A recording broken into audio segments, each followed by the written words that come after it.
I remember in the negotiation for how much equity he should get, I said something like, well, and I want to keep this amount for myself and to pass on to my kids and blah, blah, blah. I was laying out this structure and he's like, I don't give a fuck about your imaginary kids. And I was like,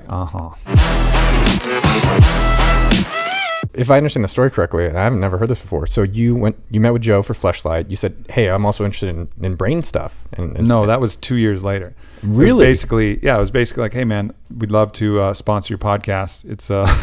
It's and Joe was into it, not only because it was the first podcast sponsor, but because he liked not taking himself too seriously, that he wouldn't choose an advertiser of something so silly as a flashlight that you fuck.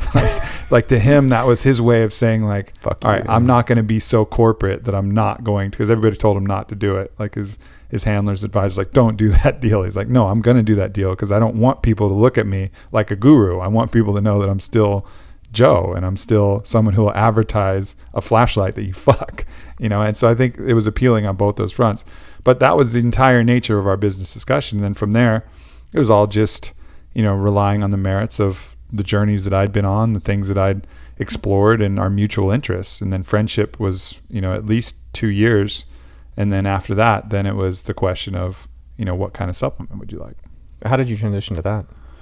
Well, you just hang. I think it was just after a podcast one day. He invited me on his podcast to just shoot the shit about all the things that we talked about, genetic bottleneck theory and all of these different things that we geek out on. And after the podcast, he knew that I was trying to start this hangover. I had started this hangover supplement company, and he allowed me to talk about it on the podcast. I was super grateful for that. And I was just like, what supplement would you like the most? And that's how that conversation started. Then I shipped him some samples, and then. How long was that between when you guys came up with when you came? It was about 4 months. And did you say, hey, I want you to be my business partner? Or you said, hey, I want this, and you said, hey, let me just make it for you?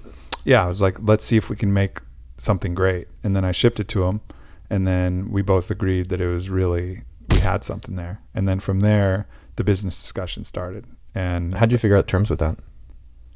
It wasn't easy. It was an interesting moment where I really got to know Joe, and I told this story before. I remember in the negotiation for how much equity he should get, I was laying out my position, like laying out my hand, and I said something like, well, and I want to keep this amount, for myself and to pass on to my kids and blah, blah, blah. I was laying out this structure, and he's like, I don't give a fuck about your imaginary kids. And I was like, all right, so we're just playing in this at 100 then. And that really set the tone, and I learned that from him there, because it wasn't that was dishonest, I mean, surely I do want to leave.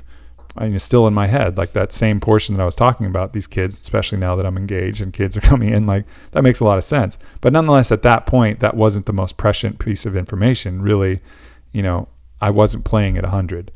And I think at that point, we established a different level of communication, which was just playing it at 100 with each other and just telling it straight up, so that neither one of us are overspinning the cue ball one way or the other. If some shit happens and some shit comes up, I just tell them, I don't think about how I'm going to tell them. I don't think about how I'm going to prepare this piece of information. We just talk.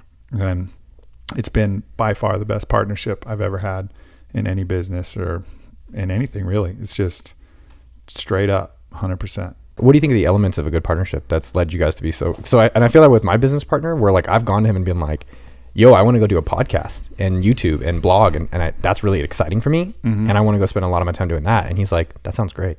Yeah. And I was like, you want to let me be happy and do my things? He's like, yeah, I want you to be happy and I want to be happy too. Mm. And it's just been that among other things that I really appreciate about my partner, Chad. So I'm curious for you guys, like what have been the elements? So straight talk.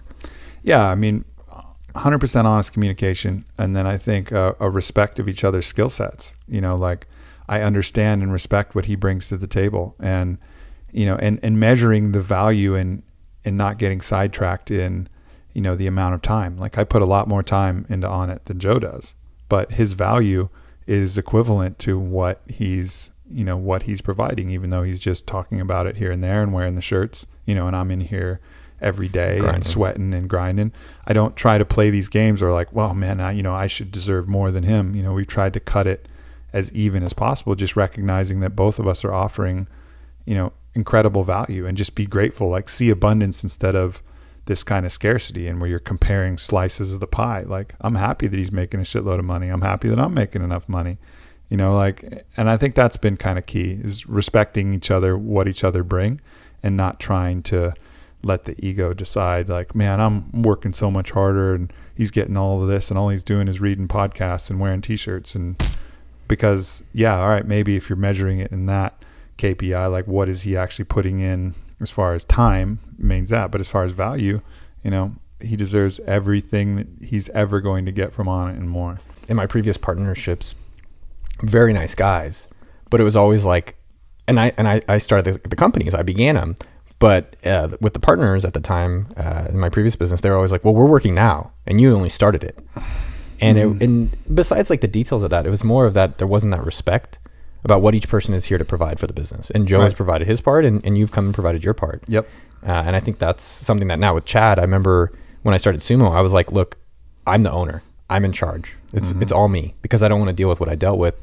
And over time, it's not about that whatsoever. Yeah. It's like, how do I let Chad create the life that he wants to live, and how do I support him in that? And he does the same thing with me, and we want everyone else who works at the company to get that too. Yeah. And you hear so many nightmare stories with partners. And a lot of times, you know, you can be overly generous at the start too and put yourself in a real bind. You know, I've seen a lot of people have said, all right, 50-50 partners, but they're not looking into the future as to like what the true value is that they're going to bring and what their partners are going to bring. So you get saddled with this 50% partner who plays a small piece at the beginning and then really has no more legs, you know, after that piece is over. And you're like, well, fuck, now what do we do? Because now we're really in an awkward spot. You know, I think sometimes people plan for it being like just over the line from being a failure. like just making it to that first hump, and then what's the value there? But you got to project long term and like what is the value of this whole thing.